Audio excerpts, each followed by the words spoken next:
From this, I have two statements. The first statement is anyone who curses their father or mother should be put to death. Now, this is the second statement. Kill children that curses their father and mother. Even though these two statements sound so much alike, they are not the same. You are welcome to another episode of Learning Together. My name is Tosin, and today we want to look at a clip.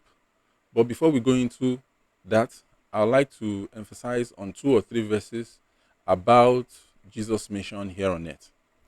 And first, Jesus claimed to be God. In many verses in the Bible, he claimed to be God.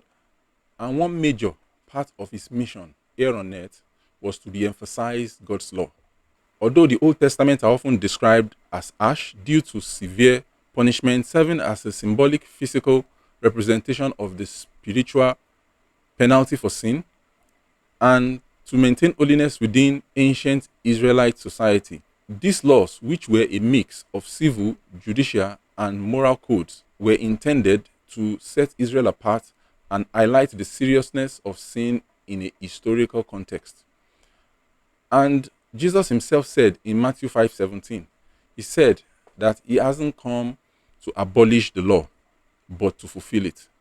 And in Matthew 10:34-36, Jesus said, do not suppose that I have come to bring peace on the earth. I did not come to bring peace, but a sword. For I have come to turn a man against his father, a daughter against her mother, and a daughter-in-law against her mother-in-law. A man's enemies will be the member of his own household. These were Jesus' words. He said he has not come to bring peace. He said he has come to bring war. Even though he is a man of peace, he said his message brings sword and not peace. Now, the sword in Jesus' statement symbolizes the division and conflict that arises when someone chooses to follow him. So the moment you decide to follow Jesus, you become everyone's enemy. Everyone becomes your enemy.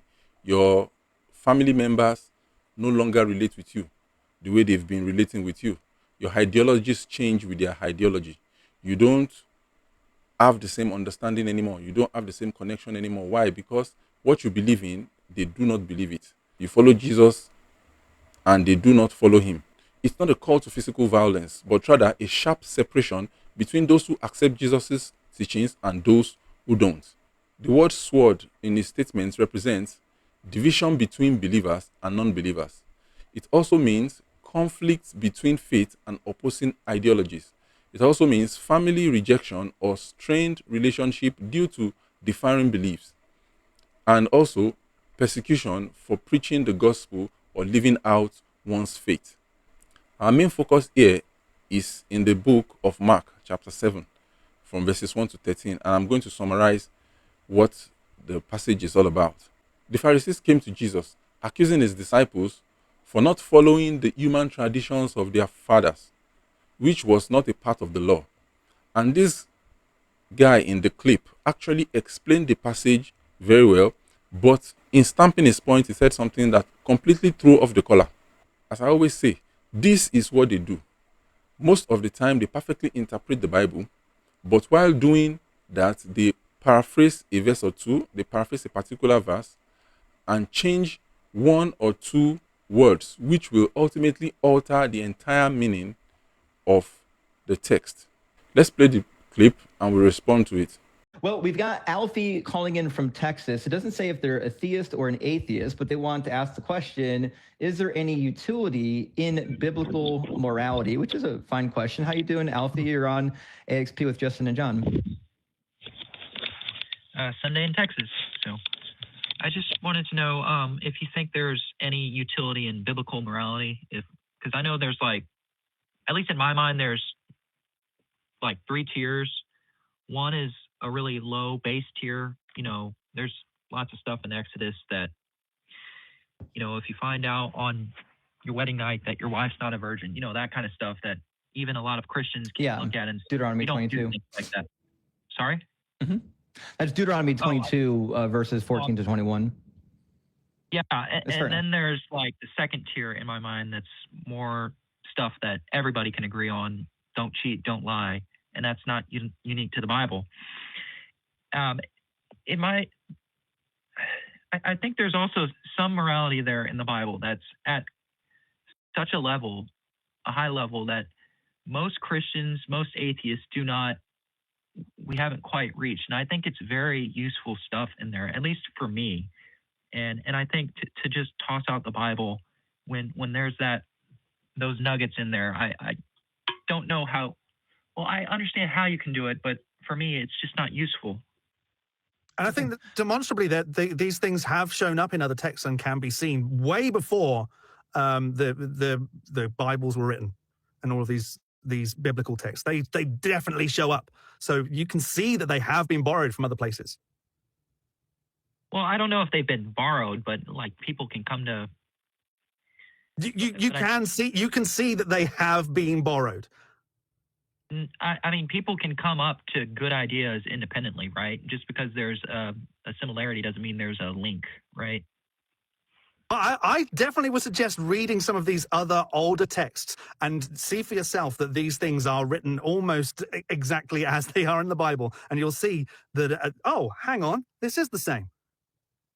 Right. And like John was saying, there's people before Jesus that were already saying things. I mentioned the Stoics kind of generically, but if you read Seneca said some stuff that sounds real Jesus-y. You know what I mean? He was even like, hey, man, you should treat your slaves pretty well because you could be it. Like, you could be a slave tomorrow. Like, everyone is created equal here, right? And he was another one who said, treating your enemy without kindness is irrational. You should not treat wrongdoers with like a heavy-handed attitude. You should treat them with mercy and kindness because, I mean, if that's how you want to be treated when you do things that are categorically evil, again, if you have to be the change that you want to see, right? So if you don't want to be treated that way, you have to treat other people that way. That's why it's irrational to do it. So there's a lot of thinkers that have been thinking about these concepts prior to Jesus. I would even point towards the most famous of them, like the ones from Egypt, the 42 Confessions of Ma'at. You can go to the Babylonian Job narrative. He's pleading with God, why am I suffering? And they list all of these possible sins, like I haven't done this, I haven't done this. And you can see that these morals and these values that you like have already been instilled in society prior to Jesus getting there. He just happened to be a guy that pointed to a few of them and said, hey, what about that? But again, he also did advocate for killing children that cursed their parents in Mark chapter 7. What?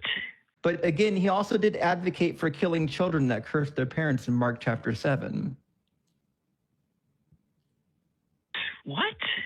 But again, he also did advocate for killing children that cursed their parents in Mark chapter 7. What? In Mark 7, he chastised the Pharisees for following the tradition of the elders, which is what he referred to as the oral law. He says, you nullify the oral law or God's law with the oral law. And then he says, here's an example. And the example was the law of Moses says that if you curse your father and mother, you must be put to death. But you say, if they say to you, or if he says to them that everything that you will give to me is korban, meaning it goes to the Lord, it's a gift of the Lord, then you permit nothing to be done. He said, you do things like this that nullify God's command. And he's like, Jesus over and over again wanted you to follow the laws of Moses. Inherent in Jesus' moral framework is that the law of Moses was good and just, and you not only have to follow that law, you have to do better than the Pharisees. Matthew chapter 5, he says that your righteousness must exceed that of the Pharisees, and he said that right after verse 19, where he said, whoever teaches others not to follow these commandments and doesn't follow these commandments will be called least in the kingdom of heaven. Whoever does them and teaches others to do them, they will be called great in the kingdom of heaven. So part of Jesus' greatness that he wants for Christians is to follow that same law of Moses that you dislike. But again, he also did advocate for killing children that cursed their parents in Mark chapter 7. What? But again, he also did advocate for killing children that cursed their parents in Mark chapter 7. What? From this, I have two statements. The first statement is, anyone who curses their father or mother should be put to death. Now, this is the second statement. Kill children that curses their father and mother. Even though these two statements sound so much alike, they are not the same. Now, in Exodus 21:17, anyone who curses their father or mother is to be put to death. That's what the passage says. Exodus 21:17, and Leviticus 29 said, anyone who curses their father or mother is to be put to death because they have cursed their father or mother. Their blood will be on their own head. Now, this is the same passage Jesus quoted in Mark chapter 7. And the logical question that anyone would want to ask here is this: is children, or are children, part of anyone? When the statement says anyone who curses their father or mother, so are children part of anyone? Are they included in the statement anyone?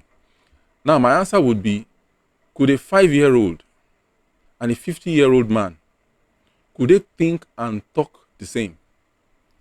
A 5-year-old boy and a 50-year-old man, could they both think the same and talk the same? Now, if so, if your answer is yes, that they could think and talk the same, then carry out the same judgment on both.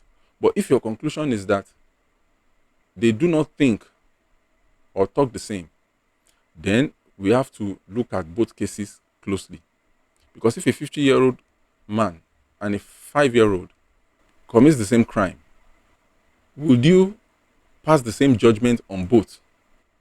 Now, cases like this brings us to what was called the judicial system implemented by Moses following the advice of his father-in-law, Jethro. Now, Jethro had the triumph of Moses bringing the children of Israel out of Egypt, and he decided to come visit them while they were in the wilderness. So when Jethro got there, he saw what God has helped Moses to achieve by bringing the Israelites out of Egypt.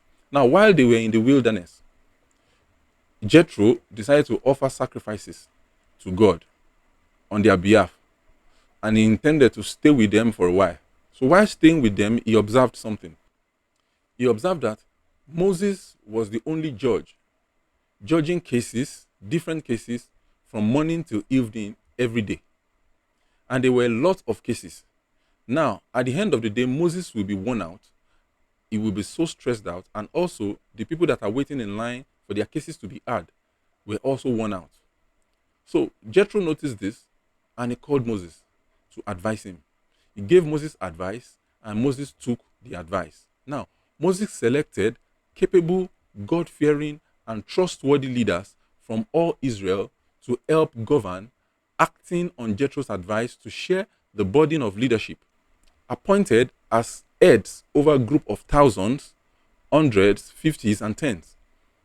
They handled routine disputes while Moses managed difficult cases, creating a structured, efficient judicial system. Even though they had the 631 laws, they still needed a well-structured, efficient judicial system. This means not every law and consequences you see can be treated literally. Every case still needed to go through the judicial system, the same way it's done in our world today, that no crime is treated without getting to the judicial system.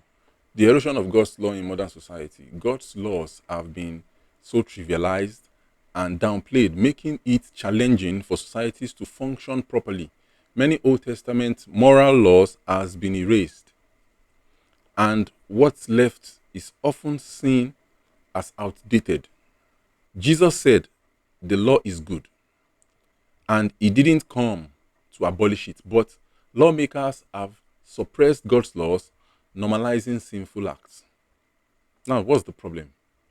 The problem is that Jesus criticized the Pharisees for prioritizing traditions over God's laws. Today, lawmakers are doing the same, accommodating sinful acts and ignoring God's standard.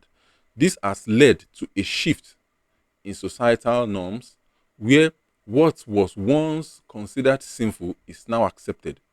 Example of changed laws: same-sex marriage, recreational marijuana, also same-sex sexual activity, and also abortion. Now, Jesus is calling us to righteous living. He's calling us to a higher standard, urging us to prioritize God's laws over human traditions. As society continues to shift, we must strive to uphold God's standard even when it is challenging. Now, Jesus did not say children in that passage. Jesus only quoted what was in Exodus and Leviticus. So the guy lied, point blank. I had to watch the clip more than 5 times to be able to pull out this. And this is what many of us miss. Many people miss this when you watch such clip. What they do is that they plant an idea into your head. You know, the moment he made that statement, he kept on saying something else. Now, he already planted the seed into the caller's heart. If you see the caller's reaction to what this guy said was something else. He was surprised that he said Jesus advocated for the killing of children, which was a lie. That was not what that verse said. The verse said anyone who curses their father and mother. And it's not just treated literally. If anything like that happens, it needs to go through the judicial system. So let's imagine a 5-year-old cursed his parent and a 50-year-old cursed his parent. It cannot be treated the same way. So a 50-year-old that cursed his parent would have gone through the judicial system to hear his case out and see the proper judgment that will be passed on such a person.